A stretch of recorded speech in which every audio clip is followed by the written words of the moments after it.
We must be able to stand between the onslaught of error and the sanctity of the church and say, you've come far enough and you will go no further. That's the first job, the first responsibility of the elder. I'm going to do the second one, but I will probably wrap up there. Let's go to the second. We say protecting the flock is number one. The second is feeding the flock. Feeding the flock.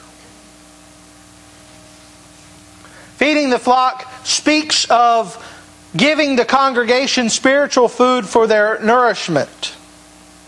This food comes from the Word in the form of solid biblical preaching and teaching. This is why an elder must know the Word well enough to teach it. You cannot feed with what you don't possess. Right? You can't do it. We've had a few babies be born in the church. And one of the things that I've noted, and I think it's very wonderful, that many of the mothers in this church have chosen to feed from the mother's milk rather than purchasing, or maybe a mixture of the two. But I think that's a good thing. When I was doing my courses in sociology, one of the things it taught us is it's actually very healthy. And it's good for the baby. But you know what? The one thing it does is it does put a responsibility on the mother. You can no longer hand the baby to another. And will you feed him for me? No. You see, you can't feed with what you don't have. And it's the same thing here. The elders are called to feed the congregation. But how can we feed with the Word if we don't know the Word? You can't feed with what you don't have. You can't teach what you don't know. An elder must know the Word and be able to give its understanding to others. He cannot be a person who's ignorant of the Scriptures. He must have a grasp of the fundamentals of the faith, and he must be able to articulate it, not necessarily in a classroom, not necessarily from the pulpit, but he must be able to articulate it even if it's only in one-to-one discipleship. Being able to teach doesn't necessarily mean that you're able to have a public speaking gift, because that is a gift in and of itself. But to rightly handle the Word is what it means. He cannot just know and teach the parts that make him feel good, but he must teach the whole counsel of God. Go again to Acts 20. We're still there in Acts 20, and look at verse 26. We're jumping around that passage today, but I just want to show you what Paul says in verse 26 and 27. He says, "Therefore I testify to you this day that I am innocent of the blood of all of you, for I did not shrink from declaring to you the whole counsel of God." You know, I've been asked by people, why do you preach the messages that you do? Some of them are on really controversial topics. Because I pray to the Lord Almighty that at the end of my life, I can say with the Apostle Paul, I did not shrink from declaring the whole counsel of God. The word shrink in the Greek is hupos stello, and it means to withdraw with timidity or to hide in fear. He says, I did not fear to preach at all.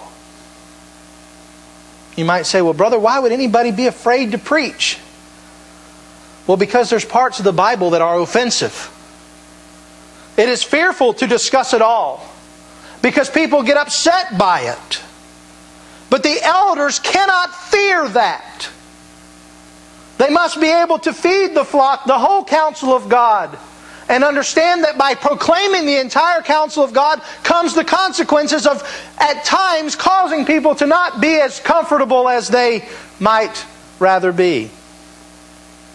You know, some of the worst tasting stuff in the world is the best for you.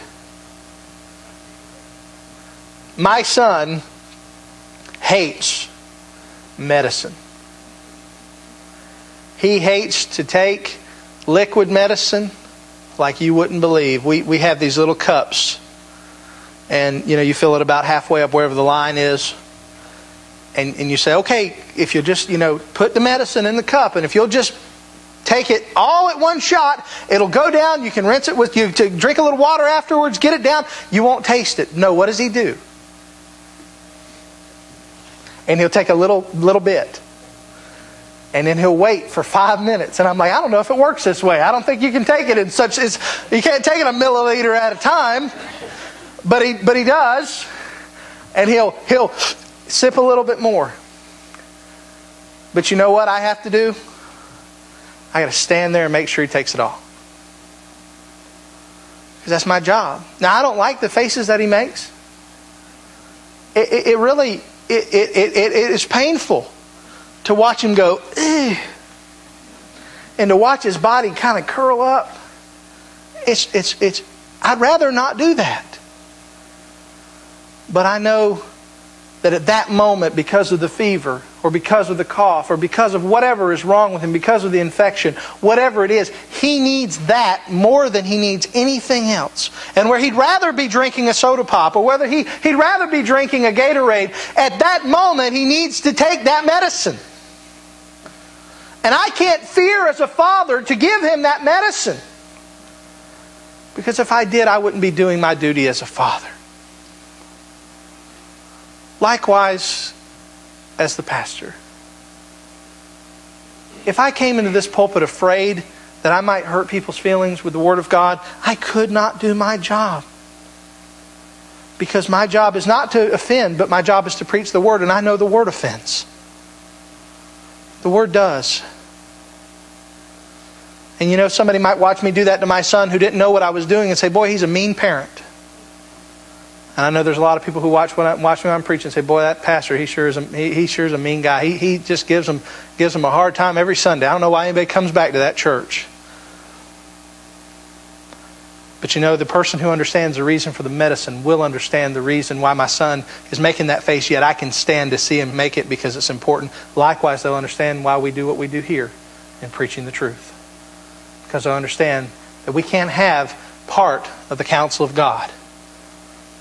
We have been commissioned as the elders of the church to preach the whole counsel of God. To protect the sheep and to feed the sheep are two of our responsibilities. Now next week we'll look at leading the flock and we'll look at meeting the practical needs of the flock. So let's now bow our heads and close our eyes.